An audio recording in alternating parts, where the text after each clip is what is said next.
Thank you, ladies and gentlemen, for watching. My name is Oscar Odhiambo Mbia. I'm a political analyst, and my interest has been drawn to the ongoing issues around food prices, the trend that is currently taking root in our social media pages, hashtag lower food prices. I personally think we should go for a different hashtag.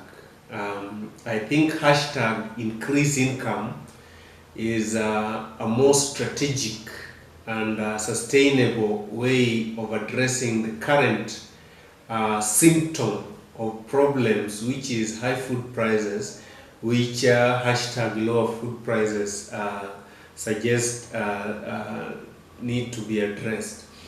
I think hashtag increase income will go a long way in looking at factors of production that will significantly make the general population able and have the capacity to afford food prices no matter how high they increase. And food prices will, by the way, automatically go down if we increase income. How do we do this? I think we need to talk about the real issues that have led to increased prices of foods, and these include exorbitant taxes. These include lack of subsidy to undertake businesses, that is subsidy in terms of loans, lack of subsidy in the agriculture sector to ensure that our agriculture sector is producing more and thereby ensuring surplus and therefore reducing cost of goods, issues around welfare support to those who are vulnerable, unemployed, and cannot afford food. And so I think instead of talking about lowering food prices alone, I suggest that the debate should move to increasing individual income. Let people have more money in their pockets so that they're able to afford food prices and thereby reduce those prices in the process. That's what happens in countries like the United States, like in China, like in Singapore. When you increase people's income, it doesn't matter how much an avocado, for example, costs. It doesn't matter how much omena costs in the market, because people will be liquid. They have the money, they can afford foods, and foods therefore automatically reduce in terms of prices. And so in order to increase income, thereby lowering food prices automatically, I suggest the following. Number one, why don't we increase people's income by providing subsidy in terms of loans, providing soft loans for young people, increasing allocations to funds like the youth fund, increasing funds to women empowerment fund. Why don't we engage banks in debates that will ensure that the loans are more affordable?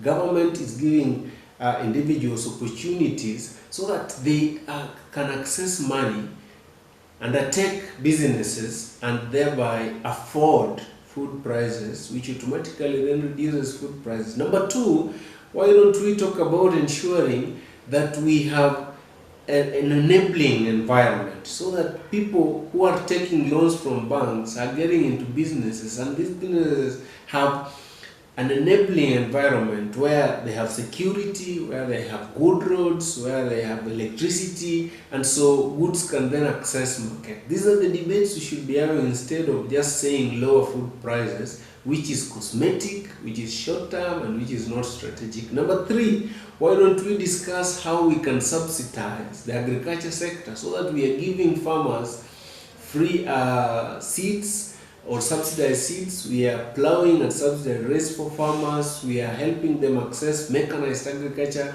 In the process, there will be increased food production and prices of foods will automatically lower. So you don't just lower food prices if you do not have adequate supply. Number four, why don't we cut down on the bureaucracies around food, between food production and market access, so that we are not having so many middlemen getting monies in between and thereby increasing costs of food we will be addressing increase of income in the process if we enable access of food between the production place at the shamba and the markets where foods are eaten. And this, together with several other proposals which the Prime Minister Raila Odinga is proposing under his Azimio la Umoja strategy, and well into the next government through the Building Bridges initiative, including providing welfare to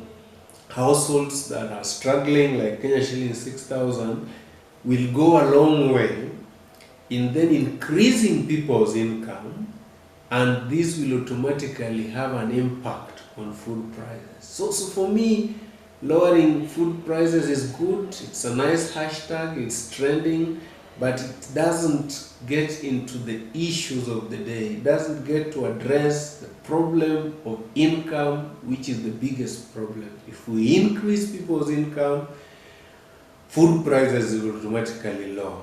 That's why President Kibaki in 2002 refused to talk about poverty eradication as a strategy and instead adopted wealth creation as a strategy.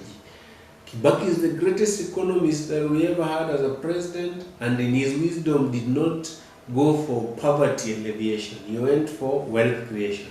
Why are we going for lowering food prices instead of discussing increasing people's income? Let's discuss how we can make more wealth, and people will be able to afford food. Food prices will automatically go down. Thank you. Subscribe to our channel for continued discussion of such debates.